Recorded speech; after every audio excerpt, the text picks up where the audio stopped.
So, do you ever find yourself with one line of a song stuck going round your head?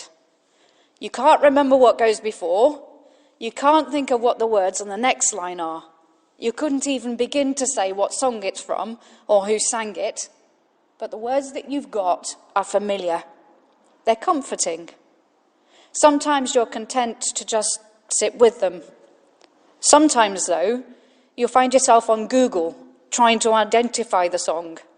You want to know more. If I'm honest, I felt a bit like that when I read this morning's passage from Micah. These are words that I've heard every year for the past 20 years or so, each Christmas time. I could have only repeated one or two verses. I couldn't necessarily have told you that they were from the book of Micah. I couldn't have told you much about the context that they were written in. They are comforting words. Usually, I'm happy to sit with them. But obviously, for the purposes of preaching this morning, I had to find out a bit more. And I'm so glad that I took the time to do that. I've learned so much more. I understand them so much better. I have insight I didn't have before. More than just words of comfort, they've brought me hope. Let me just start by getting some things out there, by sharing a little. Many of you may have been wondering why I've been among you on a Sunday morning and not in prison. Well, it's because a number of weeks ago now, I hit a brick wall. I emotionally, physically, spiritually, and mentally imploded. I've been to some dark places. It's been tough, but I'm on the road to recovery. You'll have all experienced some dark times. These past couple of years have been tough on all of us. We've all faced immense pressure and challenges, whatever our situation. We're in the winter months. There are some days where it doesn't seem to get light at all. We're facing more uncertainty in the weeks and months ahead. It's all over the news. Even Christmas plans feel a bit up in the air. I feel that now, especially, we all need some hope. So following in the tradition of my lovely husband, I want to share with you not one, not two, but three aspects of this passage that I pray will bring you hope. We're going to look at the darkness then and now. We're going to focus on God's promises in that darkness then and now. And finally, we're going to be reminded of God's presence with us now and in the days to come. Starting then with the darkness. Micah was around in the 8th century BC. He was an ordinary guy. He used everyday language. He spoke using everyday situations. He spoke about birth and death, of horses and chariots, of cities and countries, all ordinary things. However, Micah's were not soft words. They were hard-hitting. He wasn't backward in coming forward. He said it as it was. And the situation in Israel in Micah's day was pretty dire. There were the constant injustices in society. There was the failure of civil leadership at every level and of religious leadership. There was idolatry, even in the temples, and witchcraft and prostitution. There was destruction and warfare. Even the evil practices were rife. There was corruption and violence. All of these things stemmed from one thing: a refusal to embrace God's purpose, from sin. Micah was personally deeply affected by all that he witnessed and saw. His heart was in agony. At one point he writes, "Because of this I will weep and wail. I will go about barefoot and naked." His distress is clear. The situation was tough and Micah's message was tough. This could not go on. There would be judgment. Injustice must be overcome with justice, mercy, and a humble walk with God. Injustices in society, failures of leadership, idolatry, prostitution, destruction and warfare, corruption and violence, evil practices. Oh, that these would be things that we are not familiar with in our time. And the list goes on. Persecution, criminality, terrorism. Are our hearts not torn by what we see and hear? Sometimes I feel that there is so much that I can no longer weep and wail. I feel so overwhelmed by it all that I almost put the shutters up to protect and preserve myself. It's easier that way. And from whence do all these things stem? From a refusal to embrace God's purpose, from sin. The gravity of the context into which Micah was prophesying provoked grave words from him. Look with me at verse 3 in our reading. Therefore, Israel will be abandoned. Let me just spell this out. God would give up his people. There would be a period of an unknown length during which God would let his people alone, leaving them to their own devices, to the situation that they had created for themselves by stepping outside of God's good ways. Have any of you ever watched the programme One Born Every Minute? I'm struck that almost without fail, the woman in labour will have someone with her. There will be someone next to her, holding her hand, encouraging and supporting her as she goes through the pain and suffering of childbirth. Even when she doesn't have a family member or close friend with her. Usually a member of staff will step in, offering words of comfort. The expectant mother is never left alone in her pain. This renders Micah's words all the more startling, for he is telling God's people that because of their rebellion, their sinfulness, the Lord will not be there to hold the hand of his people and see them through the pain. Therefore, Israel will be abandoned. How costly for God's people the consequence of their sinfulness. How costly for the Creator God to walk away from his people. And what of our situation? Did God leave his people in darkness? Did he leave them to their pain and suffering, to their sinfulness? Will there be consequences for our present day darkness, our present day sinfulness? To answer that, let's move to focus on God's promises in the darkness, then and now. Look back with me to our passage. It strikes me that there are three promises that God makes to his people. Firstly, verses 2 and 3. There will come one who is ruler over Israel, whose origins are from of old.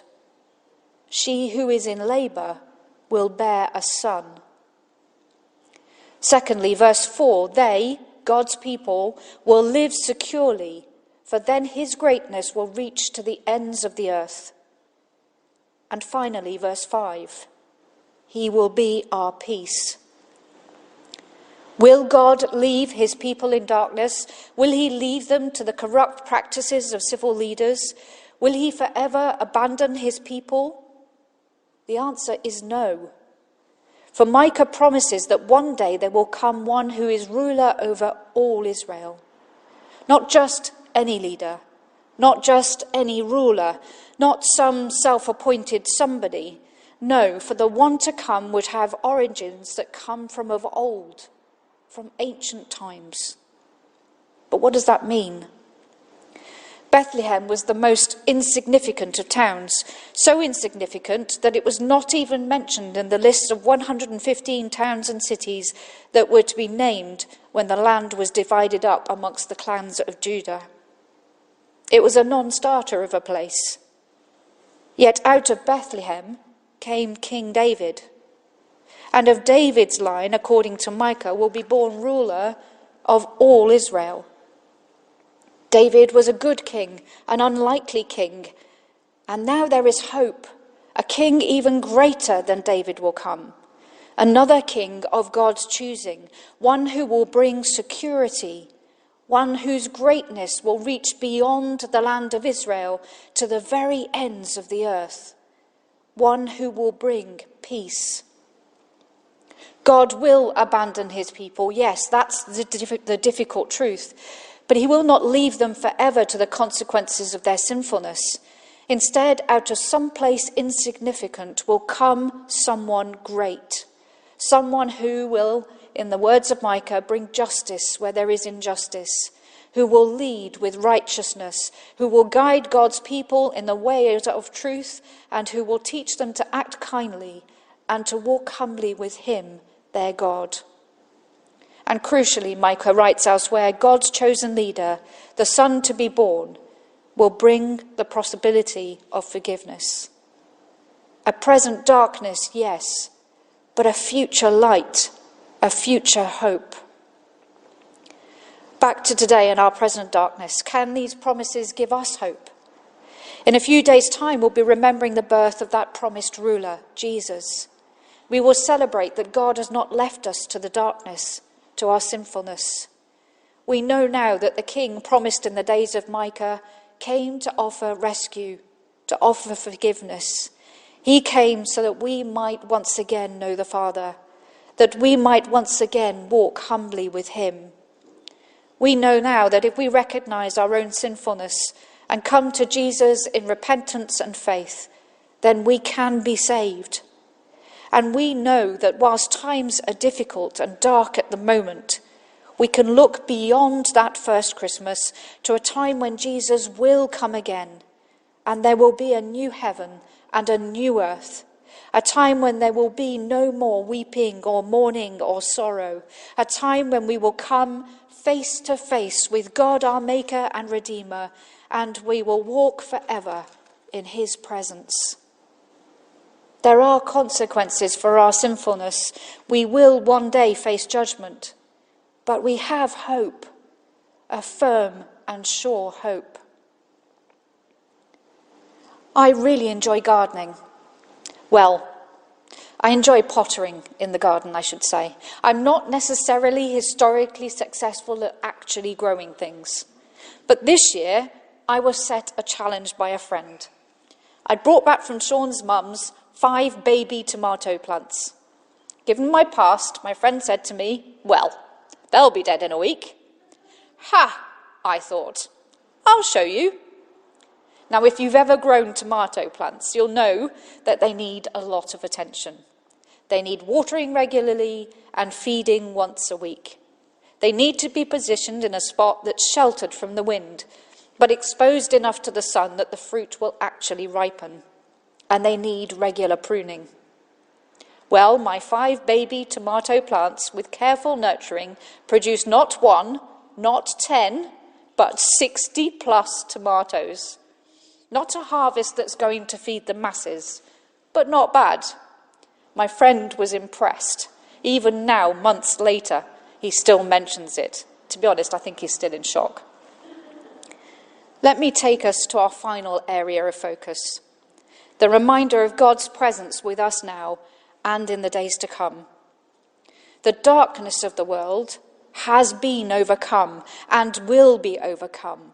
God's promises through Micah tell us that. But what of the darkness in my own life? What of my pain and struggle? Is there hope?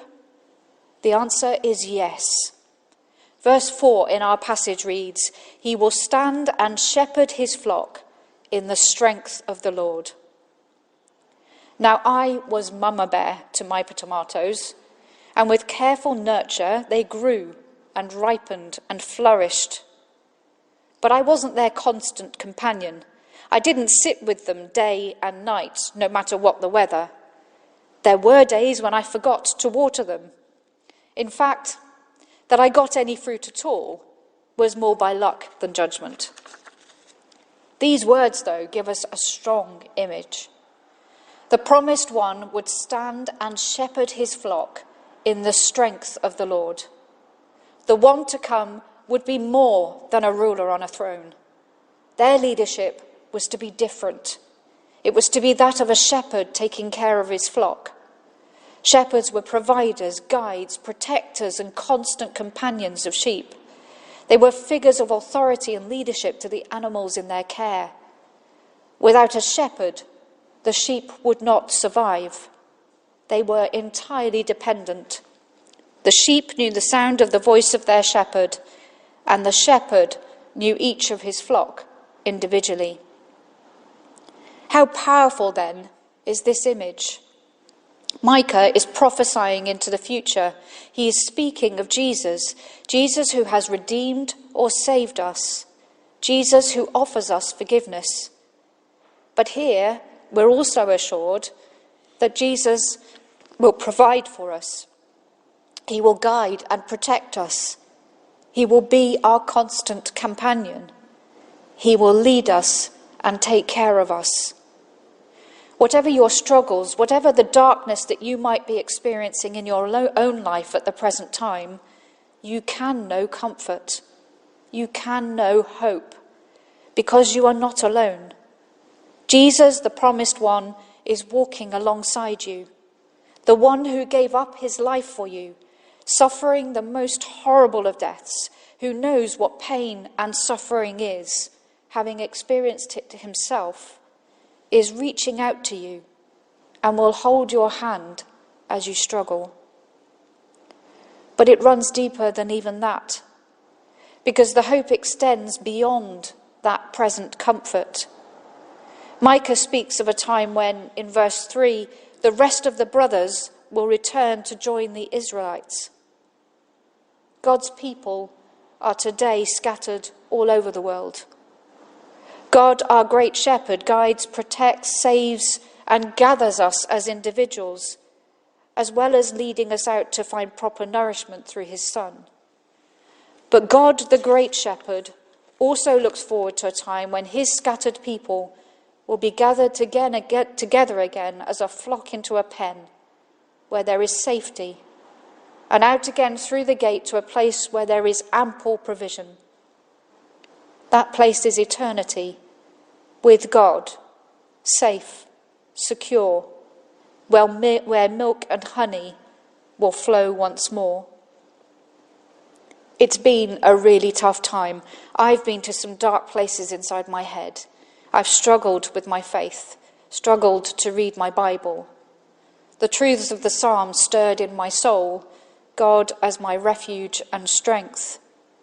But this week, having explored the words that I thought were familiar to me, I've discovered a deeper truth.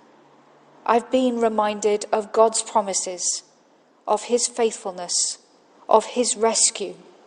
I've found comfort in the image of God as the great shepherd. And I've been prompted once again to look beyond the present suffering, beyond the first Christmas, to the second coming of Jesus, and to the prospect of eternity. I want to be in that pen with the rest of the flock, safe, secure. I want to see the milk and the honey. Whatever your present darkness, be reminded of God's promises, of his faithfulness to you, of his protection, of his comfort, of his desire to be your shepherd. Turn to him. Seek forgiveness in repentance and faith. Be a part of the flock. Have hope. Though it feels dark now, be reassured. There is light to come.